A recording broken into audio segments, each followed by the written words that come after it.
Property area ಇರೋದ್ರಿಂದ basic amenities ಏನೇನ್ ಬೇಕು ಎಲ್ಲವೂ ಕೂಡ ಈಗಾಗಲೇ ಲಭ್ಯ ಇದೆ. ಹಾಸ್ಪಿಟಲ್ಸ್ ಆಗಿರ್ಬೋದು, ಸ್ಕೂಲ್ಸ್ ಆಗಿರ್ಬೋದು, ಬ್ಯಾಂಕ್ಸ್ ಆಗಿರ್ಬೋದು, ಎಲ್ಲವೂ ಕೂಡ ಹತ್ರದಲ್ಲೇ ಲಭ್ಯ ಇದೆ. ಇಲ್ಲಿ ಸುಮಾರು ಶಾಪಿಂಗ್ ಕಾಂಪ್ಲೆಕ್ಸ್ ಕೂಡ ಕೇವಲ 1 ಕಿಲೋಮೀಟರ್ ರೇಡಿಯಸ್ ಅಲ್ಲೇ ಎಲ್ಲವೂ ಬರುತ್ತೆ. ಮಲ್ಟಿ ಸ್ಪೆಷಾಲಿಟಿ ಹಾಸ್ಪಿಟಲ್ಗಳು ಎಲ್ಲವೂ ಕೂಡ ಬೇಸಿಕ್ ಏನೇನ್ ಬೇಕೋ ಎಲ್ಲವೂ ಕೂಡ ಹತ್ರದಲ್ಲೇ ಇರೋದ್ರಿಂದ ಈ ಪ್ರಾಪರ್ಟಿಗೆ ಇನ್ನೊಂದು ಆಡೆಡ್ ಅಡ್ವಾಂಟೇಜ್ ಅಂತಾನೆ ಹೇಳ್ಬೋದು. ಅದರ ಹೊರತಾಗಿ ಕೂಡ ಎಕ್ಸ್ಟ್ರಾ ಅಮ್ಯುನಿಟೀಸ್ ಕೂಡ ಇರುತ್ತೆ. ಇದು ಗೇಟೆಡ್ ಕಮ್ಯುನಿಟಿ ಆಗಿರೋದ್ರಿಂದ ಸೆಕ್ಯೂರಿಟಿಗೂ ಕೂಡ ಯಾವುದೇ ರೀತಿಯಾದ ತೊಂದರೆ ಇರೋಲ್ಲ. ಎಲ್ಲ ಕಡೆ ಸಿಸಿಟಿವಿ ಕ್ಯಾಮೆರಾಗಳನ್ನ ಅಳವಡಿಸಲಾಗಿದೆ ಈಗಾಗಲೇ. ಜೊತೆಗೆ 24/7 ಸೆಕ್ಯೂರಿಟಿ ಕೂಡ ಇರುತ್ತೆ. ಹಾಗಾಗಿ ಸೇಫ್ಟಿ ಕೂಡ ಅಷ್ಟೇ ಪ್ರಾಧಾನ್ಯತೆಯನ್ನ ಕೊಟ್ಟು ಮಾಡಿರುವಂತಹ ಸೈಟ್ಸ್ಗಳಿದು. ಈಗಾಗಲೇ 30 ಫೀಟ್ ರೋಡ್ ಏನಿದೆ ಆಲ್ರೆಡಿ ಕನ್ಸ್ಟ್ರಕ್ಷನ್ ಆಗಿದೆ. ಜೊತೆಗೆ ಪಕ್ಕದಲ್ಲಿ ಲಾನ್ ಏರಿಯಾ ಕೂಡ, ಗಾರ್ಡನ್ ಏರಿಯಾ ಕೂಡ ಮಾಡಿದ್ದಾರೆ. ಇಲ್ಲಿ ಪಕ್ಕದಲ್ಲಿ ನಿಮಗೆ ಪ್ಲೇ ಏರಿಯಾ ಕೂಡ ಬರುತ್ತೆ ಚಿಲ್ಡ್ರನ್ಸ್ಗೋಸ್ಕರ. ಸೊ ಹೀಗಾಗಿ ಬೇಸಿಕ್ ಅಮ್ಯುನಿಟೀಸ್ ಗಳ ಜೊತೆಗೆ ಸಾಕಷ್ಟು ಎಕ್ಸ್ಟ್ರಾ ಅಮ್ಯುನಿಟೀಸ್ ಕೂಡ ಎಲ್ಲ ಇರುವಂತಹ ಒಂದು ಲ್ಯಾಂಡ್ ಇದು. ಈಗಾಗಲೇ ಸ್ಟ್ರೀಟ್ ಲೈಟ್ಸ್ ಗಳನ್ನ ಹಾಕಿದ್ದಾರೆ, ಎಲ್ಲವೂ ಕೂಡ ಹಾಕಿ ರೆಡಿ ಆಗಿದೆ. So ready to register plots ಗಳನ್ನ, ಪ್ರೀಮಿಯಂ ಪ್ಲಾಟ್ಸ್ ಗಳನ್ನ ಸೇಲ್ ಮಾಡೋದಕ್ಕೆ ರೆಡಿ ಆಗಿದ್ದಾರೆ. ಹಾಗಿದ್ರೆ ನೀವು ಕೂಡ ಆದಷ್ಟು ಬೇಗ ಈ ಸೈಟ್ ಗಳ ರಿಜಿಸ್ಟ್ರೇಷನ್ಗೆ ರೆಡಿ ಆಗಿ ಅಂತ ಹೇಳ್ತಾ, ಸುಮಾರು ಅಂದ್ರೆ ಬಿಡದಿಯಲ್ಲಿರುವಂತಹ ಪ್ರೀಮಿಯಂ ಪ್ಲಾಟ್ಸ್ ಇದು.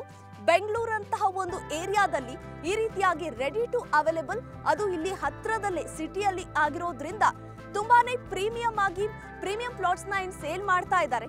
ಎಲ್ಲ ಅಮ್ಯುನಿಟೀಸ್ ಗಳು ಇರುವಂತದ್ದು ಈಗಾಗಲೇ ರೆಡಿ ಆಗಿರೋದನ್ನ ನಾವು ನೋಡ್ತಾ ಇರಬಹುದು. ಮುನ್ಸಿಪಾಲಿಟಿ ಅಂಡರ್ ಬರುತ್ತೆ ಇದು. ಸಿಎಂಸಿಗೂ ಮುಂದಿನ ದಿನಗಳಲ್ಲಿ ಬರ್ತಾ ಇದೆ. ಜೊತೆಗೆ ಮೆಟ್ರೋ ಕೂಡ ಆಗ್ತಾ ಇದೆ ಬೆಂಗಳೂರಿಂದ. ಹಾಗಾಗಿ ಎಲ್ಲರೂ ಕೂಡ ಇಲ್ಲಿ ಅಫೋರ್ಡ್ ಮಾಡಬಹುದು. ಯಾಕಂದ್ರೆ ಇಲ್ಲಿ ಇಂಡಸ್ಟ್ರಿಯಲ್ ಏರಿಯಾ ತುಂಬಾ ಹತ್ರ ಇರೋದ್ರಿಂದ, ಬಿಡದಿಯಿಂದ ಕೇವಲ 5 ಕಿಲೋಮೀಟರ್ ಆಗಿರೋದ್ರಿಂದ ಇಲ್ಲಿ ಮನೆ ಕಟ್ಟಿಸಿ ಬಾಡಿಗೆ ಕೊಡುವಂತಹ ಯೋಜನೆಗಳನ್ನು ಕೂಡ ಹಾಕೊಳ್ಬಹುದು. ಅದು ತುಂಬಾ ಪ್ರಾಫಿಟ್ ಆಗಿರುತ್ತೆ. ಅದ್ರ ಹೊರತಾಗಿ ಇನ್ವೆಸ್ಟ್ಮೆಂಟ್ ಮಾಡ್ತೀವಿ ಅಂದ್ರೆ ಅದಕ್ಕೂ ಕೂಡ ತುಂಬಾ ಪ್ರಾಫಿಟಬಲ್ ಆಗಿರುತ್ತೆ ಇದು. ಯಾಕೆಂದ್ರೆ ಇಂಡಸ್ಟ್ರಿಯಲ್ ಏರಿಯಾ ಈಗಾಗಲೇ ಇಲ್ಲಿ ಬಾಡಿಗೆ ಸುಮಾರು 10 ರಿಂದ 12 ಸಾವಿರ ಈಗಾಗಲೇ ಓಡ್ತಾ ಇದೆ. ಜೊತೆಗೆ ಇಂಥ ಒಂದು ಏರಿಯಾದಲ್ಲಿ ಬಿಲ್ಡಿಂಗ್ಸ್ ಗಳನ್ನ ಕಟ್ಟಿ ಮಾರಿದ್ರೆ, ಅಂದ್ರೆ ತುಂಬಾ ಇಂಡಸ್ಟ್ರಿಯಲ್ ಏರಿಯಾದಿಂದ ಬಾಡಿಗೆ ಬರೋರು ಕೂಡ ಸುಮಾರು ಜನ ಇರ್ತಾರೆ. ಸೊ ಹೀಗಾಗಿ ಹಲವಾರು ರೀತಿಯ ಪ್ರಾಫಿಟ್ಸ್ ಇದಕ್ಕಿದೆ ಈ ಒಂದು ಲ್ಯಾಂಡ್ಗೆ. ಇನ್ವೆಸ್ಟ್ಮೆಂಟ್ ಪರ್ಪಸ್ ಆಗಿರ್ಬೋದು, ಅಥವಾ ನೀವು ಕಟ್ಟಿಸ್ಕೊಂಡು ಇರ್ತೀನಿ ಅಂದ್ರೂ ಕೂಡ ಅನುಕೂಲ ಆಗುವಂತಹ ಒಂದು ಏರಿಯಾ. ಜೊತೆಗೆ ಈಗ ಅಂದ್ರೆ ಮೆಟ್ರೋ ಕನೆಕ್ಟಿವಿಟಿ ತುಂಬಾ ಬಂದಿರೋದ್ರಿಂದ ಬೆಂಗಳೂರಿನ ಇನ್ನೊಂದು ಭಾಗದಲ್ಲಿ ಕೆಲಸ ಮಾಡೋರು ಕೂಡ ಆರಾಮಾಗಿ ಅಫೋರ್ಡ್ ಮಾಡುವಂತಹ ಒಂದು ಜಾಗ ಇದಾಗಿದೆ. ಸೊ ಹಾಗಾಗಿ ಎಲ್ಲ ರೀತಿಯಾಗಿ ಕೂಡ ಈ ಒಂದು ಪ್ರಾಪರ್ಟೀಸ್ ನ ಲೊಕ್ಯಾಲಿಟಿ, ಲಕ್ಸುರಿ ಎಲ್ಲವೂ ಕೂಡ ತುಂಬಾ ಆಪ್ಟ್ ಆಗಿದೆ ಅಂತ ಹೇಳ್ಬೋದು.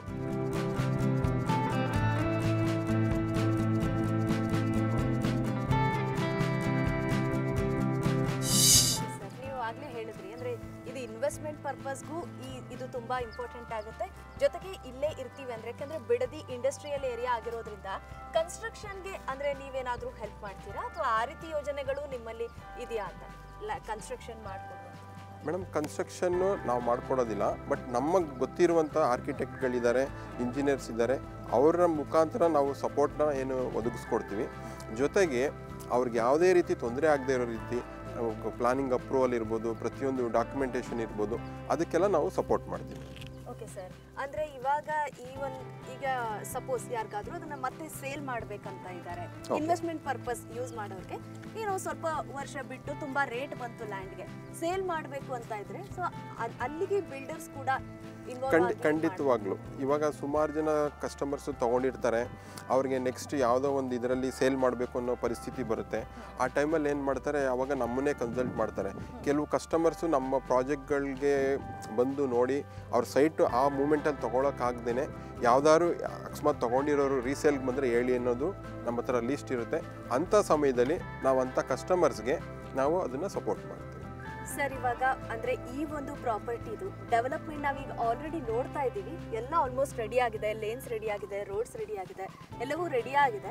ಸೊ ಇನ್ಯಾವ್ಯಾವ ಯೋಜನೆಗಳು ಬಾಕಿ ಇದೆ? ಸೊ ಯಾವ ರೀತಿ ಡೆವಲಪ್ಮೆಂಟ್ ಆಗುತ್ತೆ? ಮೇಡಮ್, ಇವಾಗ ನಮ್ಮ ಲೇಔಟಲ್ಲಿ ಆಲ್ಮೋಸ್ಟ್ 100% ಕಂಪ್ಲೀಟ್ ಡೆವಲಪ್ಮೆಂಟ್ ಆಗಿದೆ. ಇವಾಗ ಸೆಕ್ಯೂರಿಟಿ ರೂಮು ಮತ್ತು ಆರ್ಚು ಇದು 2 ಮಾತ್ರ ಪೆಂಡಿಂಗ್ ಇದೆ. ಇನ್ನು ಉಳಿದಿದ್ದೆಲ್ಲ ಡೆವಲಪ್ಮೆಂಟ್ ಆಗಿದೆ. ಪಾರ್ಕ್ ಆಗಲಿ ಪ್ರತಿಯೊಂದು ಡೆವಲಪ್ಮೆಂಟ್ ಆಗಿದೆ. ಇವಾಗ ನೀವು ಬೇರೆ ಲೇಔಟ್ಗೂ ಅಥವಾ ಬೇರೆ ಡೆವಲಪ್ಮೆಂಟ್ಗೂ ನಮಗೂ ಏನು ಡಿಫ್ರೆನ್ಸ್ ಅಂತ ಹೇಳಿದಾಗ, ನಾವು ಅಂಡರ್ಗ್ರೌಂಡ್ ಎಲೆಕ್ಟ್ರಿಸಿಟಿ ಮಾಡಿದ್ದೀವಿ, underground sewage, underground drainage system, ಮತ್ತು ಪಾತ್ವೇ, ಮತ್ತು ಪ್ಲಾಂಟೇಷನ್ನು, ಮತ್ತು ಲಾನ್ ಮಾಡಿದ್ದೀವಿ.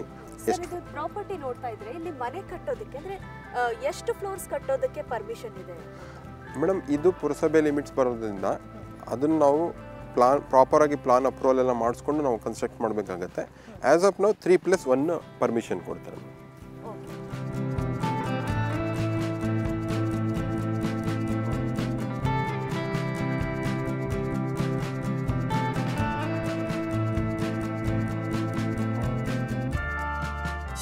ಸರ್, ಇವಾಗ ನಾವು ಆಲ್ರೆಡಿ ನೋಡ್ತಾ ಇದ್ದೀವಿ ಸುತ್ತಮುತ್ತ ಆಲ್ರೆಡಿ ಎಲ್ಲ ಮನೆ ಆಗಿದೆ. ಅಂದ್ರೆ ಈ ಒಂದು ಏರಿಯಾದಲ್ಲಿ ಈ ಸೈಟ್ ತಗೊಳ್ಳೋರು ಈಗ ನಾಳೆನೇ ಬಂದು ಇಲ್ಲಿ ಮನೆ ಕಟ್ತೀನಿ ಅಂತಂದ್ರೆ ಅವ್ರಿಗೆ ಕಟ್ಟೋದಕ್ಕೆ ಸಾಧ್ಯನಾ? ಅದು ಅವೈಲೇಬಲ್ ಇದೆಯಾ? ಮತ್ತೆ ಅದ್ರ ಜೊತೆಗೆ ಬಂದಿದ್ರೆ ಸೊ ಅವ್ರ ಕನೆಕ್ಟಿವಿಟಿ ಅವ್ರಿಗೆ ಯಾವ ರೀತಿಯಾಗಿ ಸಿಗುತ್ತೆ? ಮೇಡಮ್, ಖಂಡಿತವಾಗ್ಲೂ ಇಲ್ಲಿ ಇಮಿಡಿಯೇಟ್ ಮನೆ ಕಟ್ಬೋದು. ಆ ಥರ ಕಸ್ಟಮರ್ಸೇ ಇಲ್ಲಿ ನಮ್ಮಲ್ಲಿ ಪರ್ಚೇಸ್ ಮಾಡ್ತಾ ಇರುವಂಥವ್ರು. ಇವಾಗ ಇಲ್ಲಿ ವಿತಿನ್ 1/2 ಕಿಲೋಮೀಟರ್ ರೇಡಿಯಸಲ್ಲಿ ನಿಮಗೆ super speciality Bharat Kempanna hospitals ಆಗಲಿ, ಪೀಪಲ್ ಮಾರ್ಟ್ ಅಂದ್ಬಿಟ್ಟು ಸೂಪರ್ ಮಾರ್ಕೆಟ್ ಆಗಲಿ, ನಮ್ಮ ಲೇಔಟಿಂದ ಗೇಟ್ ಆಚೆ ಕಡೆ ಹೋದರೆ ಹಾಲು, ತರಕಾರಿ, ಮೊಸರು ಆ ಥರದ್ದು ಇಮಿಡಿಯೇಟ್ ಪ್ರತಿದಿನ ಅಂತ ಸಿಗುವಂಥ ದಿನಸಿ ಪದಾರ್ಥಗಳಾಗಲಿ ಪ್ರತಿಯೊಂದೂ ಸಿಗುತ್ತೆ. ಅದೇ ರೀತಿ ಇನ್ಕ್ಲೂಡಿಂಗ್ ಸೇಫ್ಟಿ ವೈಸ್ ಕೂಡ ನಮ್ಗೆ ಫುಲ್ ಕಂಪ್ಲೀಟ್ ನಮ್ಮ ಲೇಔಟ್ ಏನಿದೆ ಫುಲ್ಲು ಸರೌಂಡಿಂಗ್ ಕಾಂಪೌಂಡ್ ಇರೋದ್ರಿಂದ ಯಾವುದೇ ರೀತಿ ಭಯದ ವಾತಾವರಣ ಇರೋದಿಲ್ಲ. ಸೇಫಾಗಿ ಅವ್ರು ಇರ್ಬೋದು. ಮತ್ತು ಮನೆಯಲ್ಲಿರುವಂಥ ಮಕ್ಕಳು ಕೂಡ, ಇವಾಗ ನಾವು ನಗರದಲ್ಲಿ ಏನು ಮಾಡ್ತಿದ್ದೀವಿ, ಸಿಟಿನಲ್ಲಿ ಆಲ್ರೆಡಿ ಪ್ರಾಬ್ಲಮ್ ಫೇಸ್ ಮಾಡ್ತಾ ಇರ್ತೀವಿ. ನಮ್ಮ ಮಕ್ಕಳನ್ನ ಹೊರಗಡೆ ಬಿಡೋದು ಹೇಗಪ್ಪ ಅನ್ನೋದು ಭಯದಲ್ಲಿ ಇರ್ತೀವಿ. ಇಲ್ಲಿ ಸೆಕ್ಯೂರಿಟಿ ಅಂದರೆ ಫುಲ್ ಕಂಪ್ಲೀಟ್ ಗೇಟೆಡ್ ಕಮ್ಯುನಿಟಿ ಆಗಿರೋದ್ರಿಂದ ನಮ್ಮ ಮಕ್ಕಳುಗಳು ಆರಾಮ್ಸೆ ಹೊರಗಡೆ ಹೋಗಿ ಆಟ ಆಡುವಂಥದ್ದು ಅಥವಾ ಪಾರ್ಕಲ್ಲಿ ಒಂದು ಆಟ ಆಡ್ಬೋದು. ಇವಾಗ ಸೀನಿಯರ್ ಸಿಟಿಸನ್ಸ್ ವಾಕಿಂಗ್ ಕೂಡ ಮಾಡ್ಬೋದು. ಸೆಕ್ಯೂರಿಟಿ ಇರೋದ್ರಿಂದ ಹೊರಗಡೆ ಹೋಗೋದಕ್ಕೆ ಮಕ್ಕಳು ಅವಕಾಶ ಇರೋದಿಲ್ಲ. ಏನಿದ್ರೆ ನಮ್ಮ ಲೇಔಟಲ್ಲೇ ಇರ್ತಾರೆ. ಅಂದ್ರೆ ಇವಾಗ ಬುಕ್ಕಿಂಗ್ಸ್ ಎಲ್ಲ ಹೇಗೆ ಆಗ್ತಾ ಇದೆ? ಆಲ್ರೆಡಿ ಎಷ್ಟು ಕಂಪ್ಲೀಟ್ ಆಗಿದೆ, ಇನ್ನು ಎಷ್ಟು ಅವೈಲೇಬಲ್ ಇದೆ? ಮೇಡಮ್, ಆ್ಯಕ್ಚುಲಿ ನಾವು ಈ ಪ್ರಾಜೆಕ್ಟ್ನ ಲಾಂಚ್ ಮಾಡಿ ಜಸ್ಟ್ ಒಂದು 20 ಡೇಸ್ ಆಯಿತು. 20 ಡೇಸಲ್ಲಿ almost more than 15 sites book ಆಗಿದೆ. ಇನ್ನು ಕೆಲವು ಸೈಟ್ಸ್ ಮಾತ್ರ ಬಾಕಿ ಇದೆ. ವಿತಿನ್ ಶಾರ್ಟ್ ಟರ್ಮಲ್ಲಿ ಈ ಪ್ರಾಜೆಕ್ಟ್ ಕಂಪ್ಲೀಟ್ ಆಗುತ್ತೆ ಅನ್ನೋ ನಮಗೆ ಭರವಸೆ ಇದೆ. ಸೊ ಸರ್ ಹೇಳ್ದಂಗೆ ಎಲ್ಲ ಸೈಟ್ಸು ಬೇಗ ಆಲ್ರೆಡಿ ಇವಾಗ ರಿಜಿಸ್ಟರ್ ಆಗ್ತಾ ಇದೆ. ಇನ್ನು ಕೆಲವು ಸ್ಲಾಟ್ ಮಾತ್ರ ಬಾಕಿ ಇದೆ. ಸೊ ಹಾಗಾಗಿ ನೀವು ಕೂಡ ಆದಷ್ಟು ಬೇಗ ಬಂದು ಬುಕ್ ಮಾಡ್ಕೊಳ್ಳಿ, ನಿವೇಶನ ಮಾಡ್ಕೊಳ್ಳೋದಕ್ಕೆ ಸಿದ್ಧರಾಗಿ ಅಂತ ಹೇಳ್ತಾ ಸರ್ ತುಂಬಾ ಧನ್ಯವಾದ ನಿಮಗೆ ನಮ್ಮ ಜೊತೆ ಮಾತಾಡಿದ್ದಕ್ಕೆ, ಪ್ರಾಜೆಕ್ಟ್ ಬಗ್ಗೆ ಕಂಪ್ಲೀಟ್ ಡೀಟೇಲ್ ಆಗಿ ಎಕ್ಸ್ಪ್ಲೇನ್ ಮಾಡಿರೋದಕ್ಕೆ. ನಿಮಗೂ ಕೂಡ ಮತ್ತು ನಿಮ್ಮ ಕ್ಯಾಮ್ರಾಮ್ಯಾನ್ ಕೂಡ ತುಂಬ ಧನ್ಯವಾದಗಳು. ಧನ್ಯವಾದ ಸರ್.